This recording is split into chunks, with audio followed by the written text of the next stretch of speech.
इस बारिश में कवि श्री नरेश सक्सेना जी द्वारा लिखी गई कविता इस बारिश में कवि ने बहुत मार्मिक ढंग से एक ऐसे किसान की मनोदशा का वर्णन किया है जिसकी ज़मीन छिन गई है।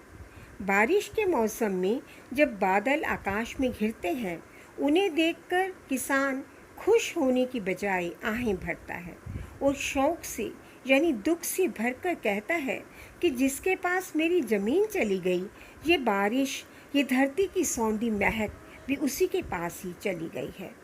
यहाँ किसान की बेबसी, उसके रुदन का, उसके मन के हाहाकार का कवि ने सजीव चित्रण किया है। इस बारिश में जिसके पास गई मेरी ज़मीन, इस बारिश में जिसके पास गई मेरी ज़मीन, उसी के पास मेरी बारिश भी चली गई।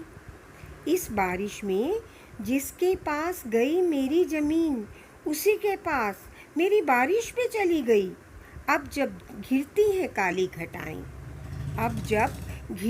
काली घटाएं, उसी के लिए कूकती हैं कोयलें, उसी के लिए उठती है धरती के सीने से ये सौंधी सुगंध। अब नहीं मेरे लिए हल नहीं, अब नहीं मेरे लिए हल नहीं, बैल नहीं, खेतों की गैल नहीं, एक हरी बूंद नहीं, तोते नहीं, ताल नहीं, नदी नहीं, आस नहीं, नक्षत्र नहीं, कजरी मल्हार नहीं। जिसकी नहीं कोई ज़मीन, उसका नहीं कोई आसमान। जिसकी नहीं कोई ज़मीन, उसका नहीं कोई आसमान।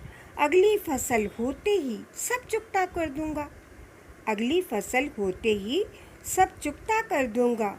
अब तो मेरी ये झूठी गुजारिश भी चली गई, उसी के पास मेरी बारिश भी चली गई। जिसके पास चली गई मेरी ज़मीन, उसी के पास मेरी बारिश भी चली गई। जिसके पास चली गई मेरी ज़मीन। यहाँ पे किसान के उस रुदन का वर्णन किया गया है जिसकी ज़मीन छिन गई है। अब उसको लगता है कि ये जो घिरने वाली काली घटाएं हैं वो मेरे लिए नहीं है। अगर कोयल कूक रही है तो वो मेरे लिए नहीं है। धरती से जो सौंधी सी मीठी सी सुगंध उठती है वो भी मेरे लिए नहीं है। अब मेरे पास हल नहीं है, बैल नहीं है, खेतों में जो मुंडेरें बनी होती हैं वो नहीं है, हरियाली भी कहीं नज़र नहीं आती, ना कोई ताल है, नदी है, ना कोई नक्षत्र है, यहाँ तक कि मेरे जो गीत हैं वो भी नहीं रहे। अब तो मेरे पास ज़मीन ही नहीं है। मैं किसी को क्या कहूँगा कि जब मेरी अगली फसल होगी तो मैं चुकता कर दूँगा। मैं तो वही नहीं कह सकता, क्योंकि मेरे पास मेरी बारिश भी चली गई। जिसके पास मेरी ज़मीन गई है, उसके पास मेरी बारिश भी चली गई है।